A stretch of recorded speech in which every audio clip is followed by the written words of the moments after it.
ನಾವೇ ಫಸ್ಟು ಅಂತ ಹೇಳ್ಕೊಳ್ಳೋದೇ ತಪ್ಪು. ನಾವು ಮತ್ತೆ ರಿಪೀಟ್ ಮಾಡ್ತಿರ್ತೀವಿ, ಅವೇ ಸಾಧನೆಗಳನ್ನು ಮತ್ತೆ ರಿಪೀಟ್ ಮಾಡ್ತೀವಿ ಅಂದ್ಕೊಳ್ಳೋದೇ ಒಳ್ಳೆಯ ಸ್ವಭಾವ. ಇತಿಹಾಸಕಾರರು ಏನು ಹೇಳ್ತಾರೆ ಅಂದರೆ, ಒಂದು ಹಿಡಿ ಮೆಣಸನ್ನು ಕಳ್ತನ ಮಾಡುವುದು ಒಂದು ಬ್ಯಾಂಕ್ ರಾಬರಿಗೆ ಸಮವಾಗಿತ್ತು ಆ ಕಾಲದಲ್ಲಿ. ನೀನು ಮುತ್ತಿಗೆಯಿಂದ ಬಿಟ್ಟು ಹೋಗು, ನಿಂಗೆ ಏನು ಬೇಕೋ ಅದು ಕೊಡ್ತೀನಿ ಅಂತಾನೆ. ಅವನೇನು ಹೇಳ್ತಾನೆ, ಏನು ಡಿಮ್ಯಾಂಡ್ ಮಾಡ್ತಾನಂದ್ರೆ, ಈ ಮುತ್ತಿಗೆ ಹಾಕಿದ ರಾಜ 2 ಚೀಲ ಮೆಣಸು ಕೊಡು ಅಂತ ಕೇಳ್ತಾನೆ.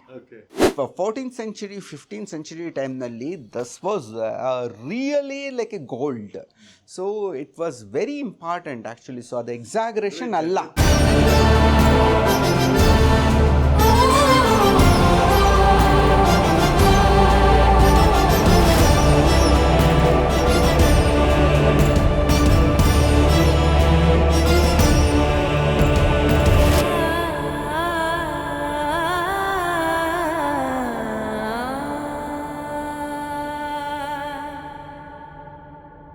ಕನ್ನಡದಲ್ಲಿ ನೋಡಿ, ಅಂದರೆ ಐತಿಹಾಸಿಕವಾಗಿ ಜನಸಾಮಾನ್ಯರ ಕುರಿತು ಬಂದ ಸಾಕಷ್ಟು ಪುಸ್ತಕಗಳಿವೆ. ಅದರಲ್ಲಿ ಮತ್ತೊಂದು ಹನೂರವ್ರು ಬರೆದಿದ್ದ ಪುಸ್ತಕ ಇದೆಯಲ್ಲ, ಅಜ್ಞಾತನೊಬ್ಬನ ಆತ್ಮಚರಿತ್ರೆ ಅಂತ.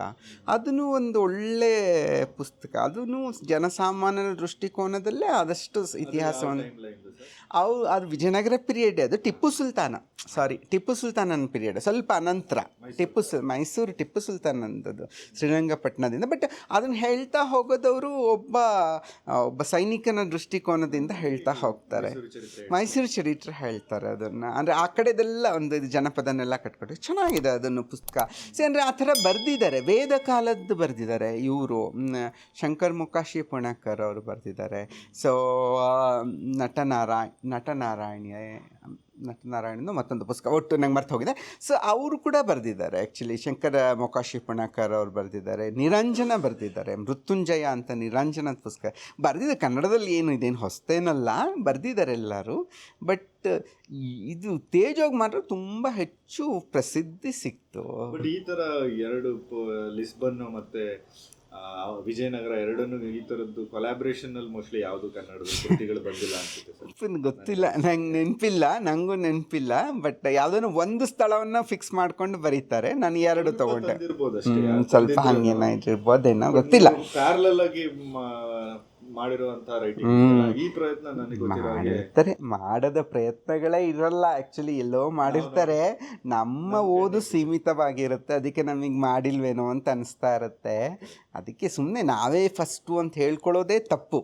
ನಾವು ಮತ್ತೆ ರಿಪೀಟ್ ಮಾಡ್ತಿರ್ತೀವಿ, ಅವೇ ಸಾಧನೆಗಳನ್ನು ಮತ್ತೆ ರಿಪೀಟ್ ಮಾಡ್ತೀವಿ ಅಂದ್ಕೊಳ್ಳೋದೇ ಒಳ್ಳೆಯ ಸ್ವಭಾವ. ಅಂದರೆ ಇವಾಗ ನಾನು ಮುಂದಿನ ಕಾದಂಬರಿಯಲ್ಲಂತೂ ಯಾವ್ಯಾವುದೋ ದೇಶಗಳಿಗೆ ಹೋಗ್ಬಿಟ್ಟಿದ್ದೀನಿ ನಾನು. ಅತ್ಲಾಗಡೆ ಚೈನಾ, ಇತ್ಲಾಗಡೆಗೆ ಇರಾನು, ಪಾಕಿಸ್ತಾನು, ಅಫ್ಘಾನಿಸ್ತಾನು, ಕಣ್ ದೇಶಗಳೆಲ್ಲ ಸುತ್ತಾಕ್ಬಿಟ್ಟಿದ್ದೀನಲ್ಲ. ಅದಕ್ಕೆ ಧೈರ್ಯ ಬಂದಿತ್ತು ಈ ಪುಸ್ತಕದ ನಾನು ಇದ್ರ ಬಗ್ಗೆ ಬರೆದೆ ಅಂದ ತಕ್ಷಣ, ಲಿಸ್ಬನ್ ಬಗ್ಗೆ ಬರೆದು ಎಲ್ಲರೂ ನೀವು ವಿಜಯನಗರಕ್ಕಿಂತ ಲಿಸ್ಬನ್ ಚೆನ್ನಾಗಿ ಬರ್ತಿದ್ದೀರಾ ಅಂದರು ನನಗೆ. This is something new revolution to me actually. So ಆವಾಗ ನಾನು ಚೈನಾ ಬಗ್ಗೆ ಯಾಕೆ ಬರಿಬಾರ್ದು ಅಂತ ಅನಿಸ್ತು. ಸೊ ನಾನು ಆ ಚಿತ್ರಣ ತೊಗೊಂಬಂದಲ್ಲ. ಸೊ ಇದು ಭಾಳ ಮುಖ್ಯ ಅನಿಸುತ್ತೆ ನಂಗೆ, ಭಾಳ ಅಪರೂಪ. ನಮ್ಮ ಸಮಕಾಲೀನರು ಅಥವಾ ನನ್ನಕ್ಕಿಂತ ಕಿರಿಯರ್ ಇರುವಂಥವ್ರು ಇದನ್ನು ಆದಷ್ಟು ಪ್ರಯತ್ನ ಪಡಬೇಕು ತಮ್ಮ ಬದುಕಲ್ಲಿ ಅಂತ.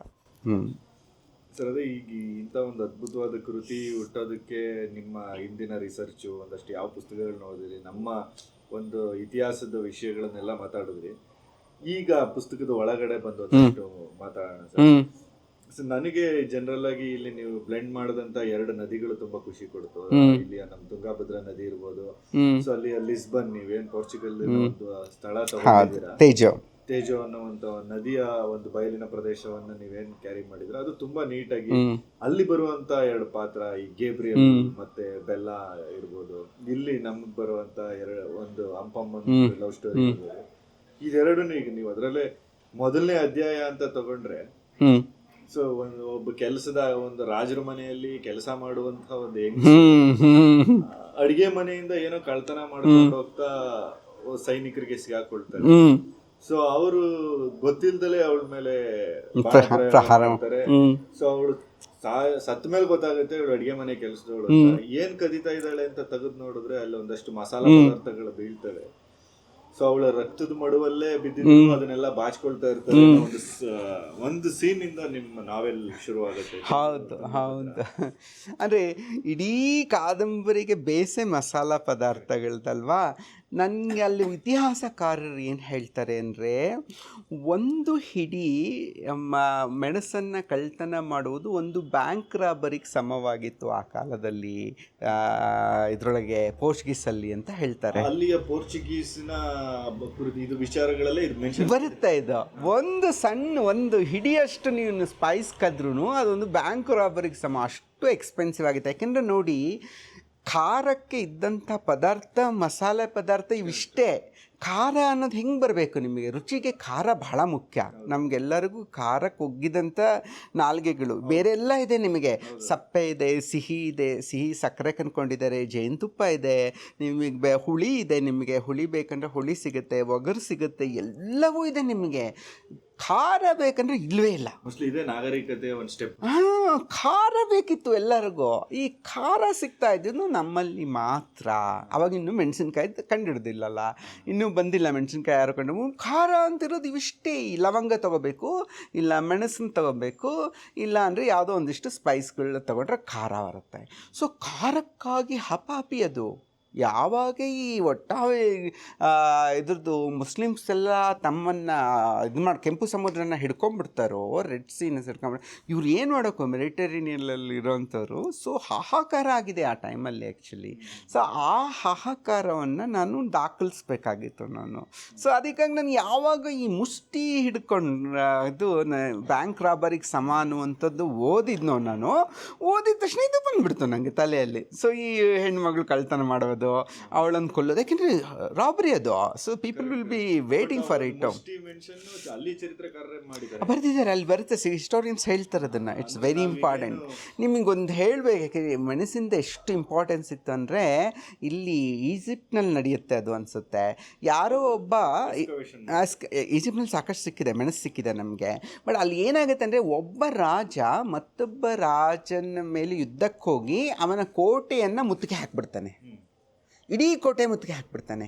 ಕೋಟೆ ಮುತ್ತಿಗೆ ಹಾಕಿದ ತಕ್ಷಣ ಅವಾಗ ಆ ರಾಜ ಏನಂತಾನೆ, ನೀ ಶರಣಾಗತನಾಗು ಅಂತ ಹೇಳ್ತಾನೆ. ಹೇಳಿದರೆ ಅವನು ಆಗ್ತೀನಿ, ನಿನಗೆ ನಾನು ಬಿಟ್ಟು ಹೋಗು, ನೀನು ಮುತ್ತಿಗೆಯಿಂದ ಬಿಟ್ಟು ಹೋಗು, ನಿಂಗೆ ಏನು ಬೇಕೋ ಅದು ಕೊಡ್ತೀನಿ ಅಂತಾನೆ. ಅವನೇನು ಹೇಳ್ತಾನೆ, ನಾನು ಏನು ಡಿಮ್ಯಾಂಡ್ ಮಾಡ್ತಾನಂದ್ರೆ, ಈ ಮುತ್ತಿಗೆ ಹಾಕಿದ ರಾಜ 2 ಚೀಲ ಮೆಣಸು ಕೊಡು ಅಂತ ಕೇಳ್ತಾನೆ. 2 ಚೀಲ ಮೆಣಸು ಕೊಡ್ತಾನೆ ಅವನು. 2 ಚೀಲ ಮೆಣಸು ಕೊಟ್ಟಿದ್ದಕ್ಕೆ ಅವ್ನು ವಾಪಸ್ ಸೈನ್ಯ ತೊಗೊಂಡು ಹೋಗ್ತಾನೆ. ಒಂದು ಕೊಪ್ಪರಿಗೆ ಚಿನ್ನ ಕೊಟ್ಟಂಗೆ. ಹಾಗೆ ಅಂದರೆ ಲೆಕ್ಕ ಹಾಕಿ ನೀವು, ಮೆಣಸಿಗೆ 2 ಚೀಲ ಮೆಣಸಿಗೆ ಮುತ್ತಿಗೆ ಹಾಕಿದ್ದನ್ನು ಬಿಟ್ಟು ಹೋಗ್ತಾನೆ ಅಂತಂದ್ರೆ ಅವನು, ಇಟ್ ಇಸ್ ಡಾಕ್ಯುಮೆಂಟೆಡ್. ಜನರಲ್ ಆಗಾದ್ರೆ ರಾಣಿ ಕೊಡಬೇಕಿತ್ತು. ಅದೇ ಕರಿಮೆಣಸು ಮಾಡಿ ಸ್ಟೋರ್ ಮಾಡಿದಾರಲ್ಲ ಅವರು. ಸೊ ಕೆಲವರಿಗೆಲ್ಲ ಎಕ್ಸಾಗ್ರೇಷನ್ ಅನ್ಸುತ್ತೆ ನಾನು ಬರ್ದಿರೋದು. ಆ್ಯಕ್ಚುಲಿ ಎಷ್ಟೊಂದು ಜನ ಅಂದರು ಇದು ಎಕ್ಸಾಗ್ರೇಷನ್ ಆಯಿತು ಅಂತ. ಇಲ್ಲ, ಅದು ಹಾಗೆ ಇತ್ತದು. 2 ಇದು ದಾಖಲಾಗಿದೆ. ಇದು ನೀವು ಹೇಳಿದ್ದಕ್ಕೇನೆ ನನಗೂ ಅದು ಎಕ್ಸಾಜರೇಷನ್ ಅಂತ ಅನ್ನಿಸ್ತು. ಬಟ್ ಆದ್ರೆ ನಾವು ಹಿಸ್ಟ್ರಿ ಅಂತ ತೆಗೆದಾಗ್ಲೆಲ್ಲ ಈ ಪೆಪ್ಪರು, ಕರಿಮೆಣಸು ತುಂಬಾ ಇಲ್ಲ ಬಂದಿದೆಪ್ಪ, ಬಂದಿದೆ.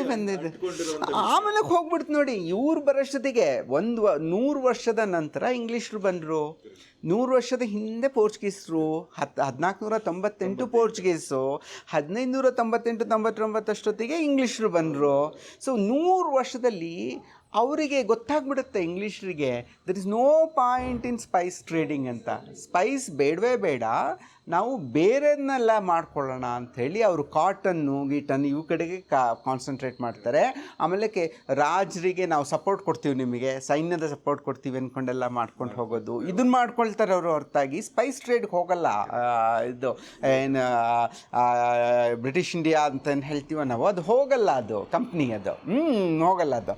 ಸೊ ಆ ಮಟ್ಟಿಗೆ ಬದಲಾಗಿದೆ ಅದು. ಬಟ್ ಆಗ ಮಾತ್ರ 14th century 15th century ಟೈಮ್ನಲ್ಲಿ thus was really like a gold.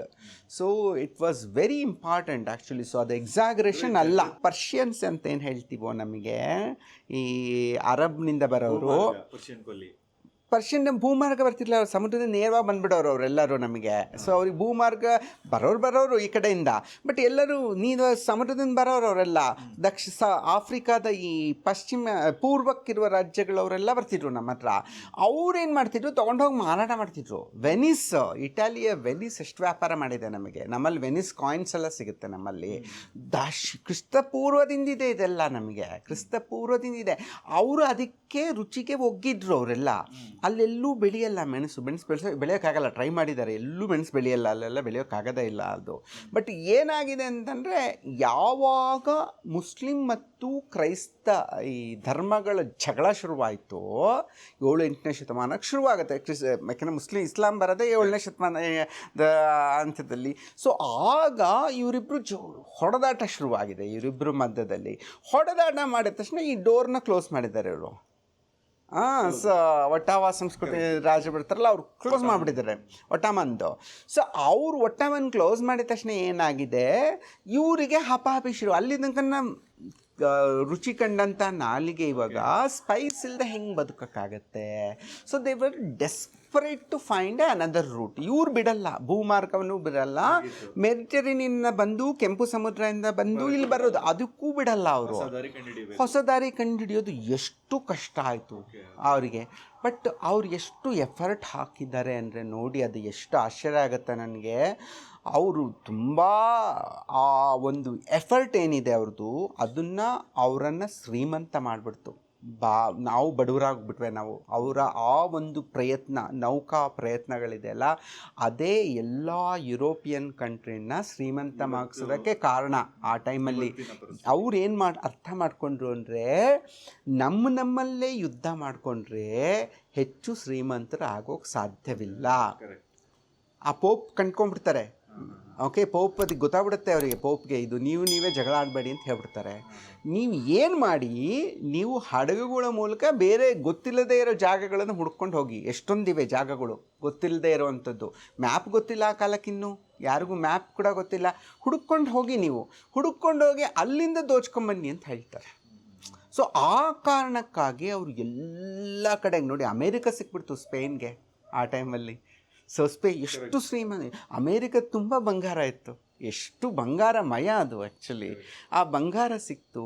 ಆಮೇಲೆ ಮೆಕ್ಸಿಕೋಗೆ ಹುಡ್ಕೊಂಡು ಹೋದರು, ಬ್ರೆಜಿಲ್ಗೆ ಹೋದರು. ಅವರು ಎಷ್ಟು ಇನ್ವೆನ್ಷನ್ ಮಾಡ್ಕೊತ ಹೋದ್ರಂದರೆ, ನಾವೆಂಥ ಸ್ಥಿತಿಗೆ ಬಂದುಬಿಟ್ಟಿದ್ದೀವಿ. ನಮಗೆ ಎಂಥ ಶ್ರೀಮಂತ ದೇಶ ಅಂದರೆ, ಇವರು ಲೇಡ್ ಬ್ಯಾಕ್, ಲೆಥಾರ್ಜಿಕ್. ಸೊ ನಮ್ಮವರು ಚೋಳರ ಕಾಲಕ್ಕನ್ನು ಅಟ್ಲೀಸ್ಟ್ ಬೇರೆ ಬೇರೆ ದೇಶಗಳಿಗೆ ಹೋಗಿ ಇದರಲ್ಲಿ ಜಲಮಾರ್ಗದಲ್ಲಿ ಹೋಗಿ ಎಷ್ಟೊಂದು ಮಾಡಿದರು ಪಾಪ ಚೋಳರ ಕಾಲದಲ್ಲಿ. ವಿಜಯನಗರ ಬರೋಷ್ಟೊತ್ತಿಗೆ ಏನೂ ಇಲ್ಲ, ನಿಂತೋಗ್ಬಿಡ್ತದು. ಯಾರಿಗೂ ಜಲಮಾರ್ಗದ ಬಗ್ಗೆ ಆಸಕ್ತಿ, ಇಲ್ಲೇ ಬೇಕಾದಷ್ಟು ಸಂಪತ್ತಿದೆ, ತಿನ್ಕೊಂಡು ಉದ್ಬಿಡೋಣ ಅಂತ. ಇವರಿಗೆ ಒಂದು ಹೊರಗೆ ನಮ್ಮ ಭಾರತದ ಆಚೆಗೆ ಹೋಗಿ ಸಂಪಾದಿಸ್ಬೇಕು ಅನ್ನುವಂಥದ್ದು ಇರಲೇ ಇಲ್ಲ. ಬರೀ ಬಹುಮನಿ ಇವರು ಹೊಡೆದಾಡ್ಕೊಂಡಿದ್ರು ಅಷ್ಟೇ. ಆಗಿ ಅಷ್ಟು ಮತ್ತು ವ್ಯಾಪಾರ ಅಂದ್ರೂ ಅವ್ರು ಇಲ್ಲಿಗೆ ಬರ್ತಾಯಿದ್ರೆ ಹೊರತಾಗಿ ನಮ್ಮವ್ರು ಆ ಕಡೆ ಹೋಗ್ತಿದ್ದು ಸ್ವಲ್ಪ ಕಡಿಮೆನೇ ಇದೆ ಆ್ಯಕ್ಚುಲಿ. ಅಷ್ಟು ಜಾಸ್ತಿ ಇಲ್ಲ. ನಮ್ಮವರು ನೌಕೆಯಿಂದ ಹೋಗ್ದವ್ರು ಬಹಳ ಕಡಿಮೆ ಇದ್ದಾರೆ ನಮ್ಮವರು ಅಂತ ಅನಿಸುತ್ತೆ. ಇದೆ ಸ್ವಲ್ಪ ಮಟ್ಟಿಗೆ ಮಾಡಿದ್ದಾರೆ, but it's not very big. ಒಂದು ಗಮನಿಸಬೇಕು, ನಮ್ಮ ಬಹುತೇಕ ಇತಿಹಾಸವನ್ನು ಶೋಧಿಸಿದವರು ಬ್ರಿಟಿಷರೇ. ಪುರಾಣಕ್ಕೆ ತುಂಬ ಮಹತ್ವ ಇದೆ. ನಮ್ಮ ಭಾರತದಲ್ಲಿದ್ದಷ್ಟು ಪುರಾಣದ ಮಹತ್ವ ಎಲ್ಲೆಲ್ಲ. ಇವತ್ತಿಗೂ ರಾಮಾಯಣ ಮಹಾಭಾರತ ಉಳಿಸ್ಕೊಂಬಂದಿದ್ದೀವಿ ನಾವು. ಆದರೆ ಮನುಷ್ಯನ ಚರಿತ್ರೆಯ ಬಗ್ಗೆ ಆಸಕ್ತಿ ಕಡಿಮೆ ಇತ್ತು ನಮ್ಮವ್ರಿಗೆ ಅಂತ. ಐತಿಹಾಸಿಕ ಕಾದಂಬರಿ ಅನ್ನೋ ಪ್ರಕಾರವೇ ಇಲ್ಲ. ಸೊ ಇವಾಗ ಏನು ಬರೆದ್ರೂ ಅದು ಸಮಕಾಲೀನನೇ. ನಾವು ಪುರಾಣ ಬರೆದ್ರೂ ಸಮಕಾಲೀನನೇ, ಐತಿಹಾಸಿಕ ಬರೆದ್ರೂ ಸಮಕಾಲೀನನೇ. ಕುಂತಿ ಇನ್ನಿಲ್ಲದಂಗೆ ಫೆಮಿನಿಸಮ್ ತೋರಿಸ್ತಾಳೆ. ನನ್ನ ಗತಿ ಏನು ಅಂತಂತಾರೆ, she's this icon of a feminist actually.